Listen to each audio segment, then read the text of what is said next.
Berarti mulai sekarang sakit ingat Allah. Kenapa logikanya? Yuk saya ajak berpikir logika.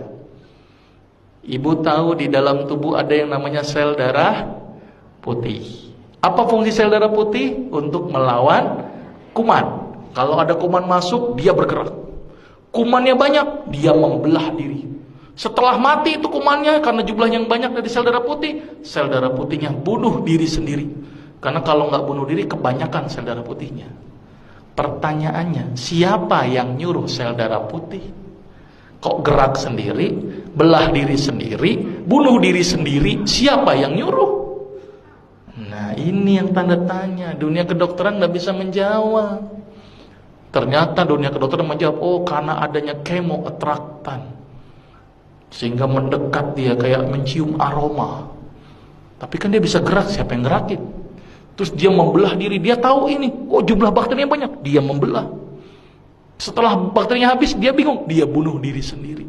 Coba hebatnya sel darah putih. Siapa yang ngatur itu, Bu?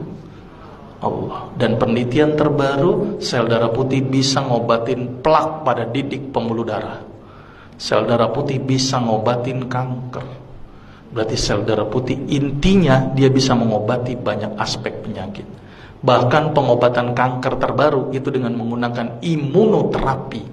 Apa itu imunoterapi? Sel darah putih yang khusus untuk makanin kanker diternak di luar, dimasukin lagi. Dan harganya mahal sampai ratusan juta. Islam mengajarkan supaya imunnya aktif dengan apa, Ibu? Sholat tahajud, berbekam, minum habatus saudah dan madu. Nah ini yang ngajarin siapa semuanya, Ibu? Rasul. Ini Ibu umat Nabi Muhammad atau bukan? Oke, berarti mulai sekarang rutinkan berbekam sebulan sekali. Rutinkan madu, ganti madu dengan gula, ganti dengan madu. Sirup ganti dengan madu. Karena kita umat Islam konsumsinya harus madu. Tapi umat Islam selalu dibikin stigma, hati-hati madu palsu.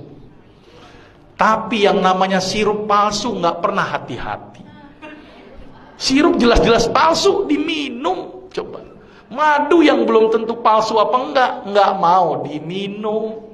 Ini kan aneh umat Islam, ternyata stigma itu yang bikin kita jauh dari madu. Padahal sepalsu-palsu madu lebih bagus daripada gula pasir dan sirup. Karena madu palsu nggak mungkin dibuat dari gula pasir tekor. Coba tekornya loba. Satu botol madu butuh berapa kilo gula pasir? Petaninya dibilang, saya kena, ini tambahin gula nggak? Dok, secara teori ekonomi aja nggak masuk buat saya, dok. Orang saya cuma naruh kotak ngumpul sendiri itu madu. Ngapain saya tambahin gula? Jadi nggak mungkin pakai gula, Bu. Tekor buat petani. Paling mungkin namanya pakai CMC, karboksimetil selulose. Dan itu aman daripada gula pasir dan sirup. Jadi sepalsu-palsu madu lebih bagus daripada gula pasir dan sirup. Saking pengen yakinin masyarakat, sampai ada orang jual madu sampai bawa ember-ember sama sarang-sarangnya. Saking nggak percaya itu. Sudah jelas, Ibu? Mulai sekarang ikuti apa yang Rasul lakukan. Sepakat ya? Sekarang mulai berubah. Kalau sakit ingatnya Allah dulu. Mungkin sebagai introspeksi, saya punya salah apa? Mungkin introspeksi, mungkin saya gara-gara ini. Coba makan saya yang salah. Introspeksi dulu. Terus kemudian perbaiki ibadah. Dekatkan diri kepada Allah, bukan sama dokter.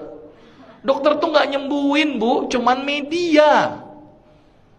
Obat yang diberikan itu hanya membantu. Tapi yang menyembuhkan adalah konseptualnya adalah tubuh kita sendiri melalui Allah. Maka itu kalau sakit ingat Allah ya. Ini paradigma sakit gimana, Ibu? Sakit seorang muslim, bahkan duri yang ngenain sekalipun, Allah akan ngapus dosa-dosa kita. Jadi kalau sakit harusnya bersyukur karena dosanya dihapuskan. Sepakat, Ibu? Berarti kalau Ibu sekarang menerima sakit harusnya bersyukur. Berarti kalau ditambahkan nikmatnya dengan menambahkan sakit gimana, Ibu? Jadi harusnya senang, Bu, nggak apa-apa. Makin berat nggak apa-apa. Ya, karena ingat hidup kita di dunia hanya sementara, ada satu kehidupan yang tidak ada ujungnya yaitu akhirat, maka itu di dunia dijadikan satu kegiatan untuk ngumpulin amal. Jangan banyak berkeluh kesah, apalagi berobat kepada dukun. Aduh, hati-hati. Sekarang ustadz menjadi label untuk sebuah dukun, maka itu hati-hati. Nggak mungkin tulis praktek dukun udah nggak laku, ustadz. Hati-hati, ditangkapnya ustadz apa itu? Nah, Guntur Bumi yang ditangkap itu ustadz loh, nggak bilang dukun, ya kan? Terus apa lagi? Ada yang mindahin ke kambing itu? Nah, itu juga ustadz, nggak dukun. Nah, hati-hati ya, sepakat ya.